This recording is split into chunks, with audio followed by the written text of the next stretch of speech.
How difficult is it to run a show?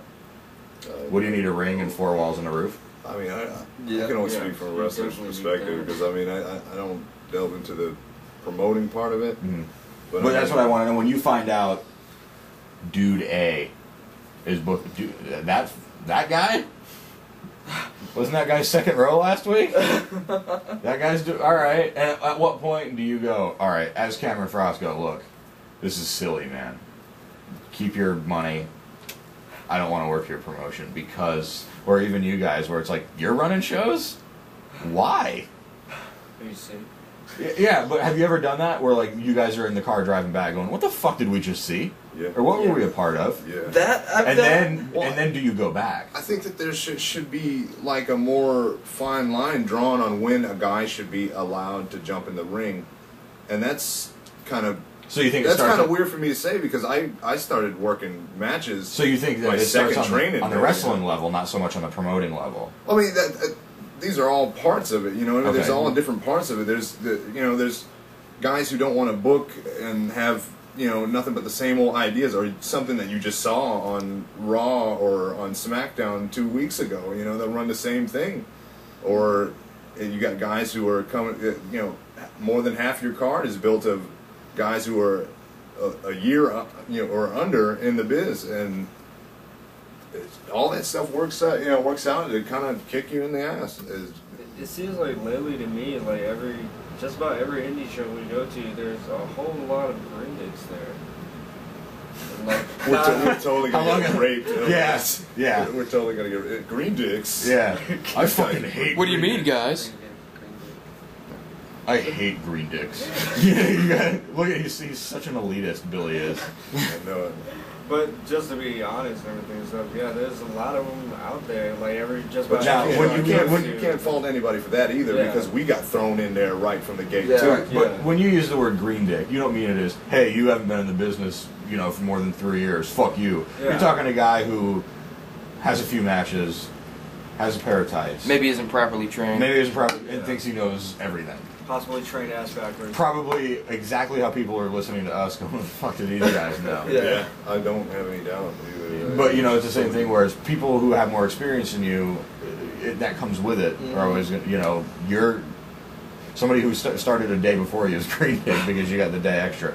And I want to preface that. I don't think you guys are being malicious when you say, there's nothing but green dicks on these shows. No, I think you're saying inexperienced, bright-eyed, bushy-tailed guys who just want to learn, but maybe instead of saying rookie, just say green. Well, instead of their heads too far up their ass. I mean, because it's like fucking green dick. Because there's kind of a. So I think that's what you're trying to say is that there's young guys who are experienced, not fucking green dicks, but I mean, there's like a handful, there's a couple green guys. dick is because I'm so used to saying it all the time, and that's what we were called when we were first in. Oh yeah, right. It kind of just spreads around. No, I understand. But I mean, we're some still people called green dicks. Join the club, my friend. So.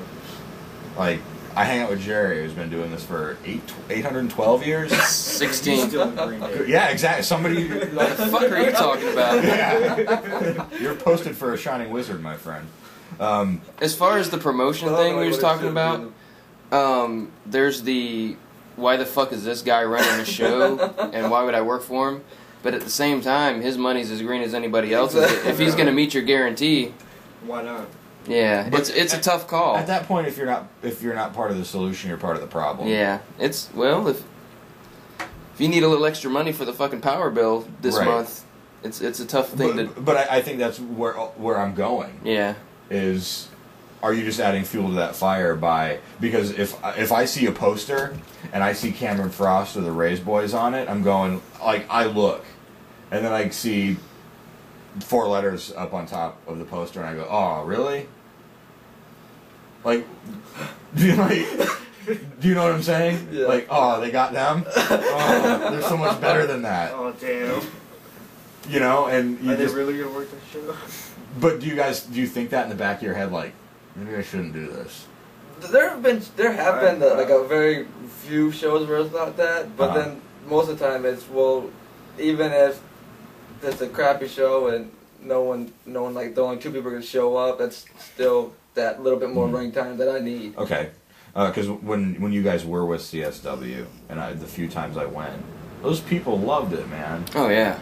Those fans. They still do. I love Mossy Head. Yeah, Mossy. It's one of my favorite places to work at. Totally. Just because of the fans. There's an atmosphere there, man. And that's the thing where I see a guy, if I see, hey, this guy's going to CSW, I'm like, right on. Good for him, because CSW has been around, even though they've been through name changes. And I'm throwing it out there. That place should be called Mossy Head Pro. Yeah. It's right, seriously, Mossy Head Pro is what it should be called. Because what does everybody refer to that as? Mossy Head. Make it easier for everybody. Mossy Head Pro.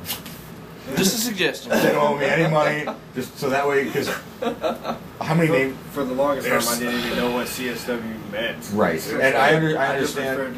Culture shock Head. That's a cool term for It is a good name. That's a very good name, but it's like, where are you? They never move. It's the same people are always there, and that way it's geographical. But whatever, that's not what. Oh, they've got their fan base. Yeah, down their too. And that's what I'm saying. When I see people on the Mossy Head Pro card, I'm a dick.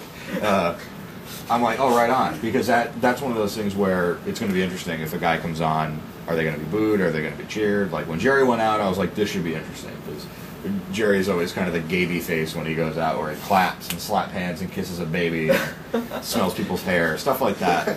You know, and I was like, what are they going to do to him? And so he got a pop. I did. I was surprised. And then Cyrus got a bigger pop. Yeah.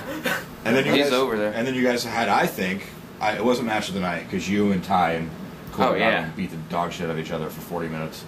But it was second match of the night, right? I don't remember. I thought it was pretty good. So when you see guys on cards like that, when you see a guy booked on something like Ultimate, which is a good promotion. Yeah, it's a good promotion. It's not my shoot. He's like, oh, right on. He's part of an established promotion. Promotion's been around for a few years.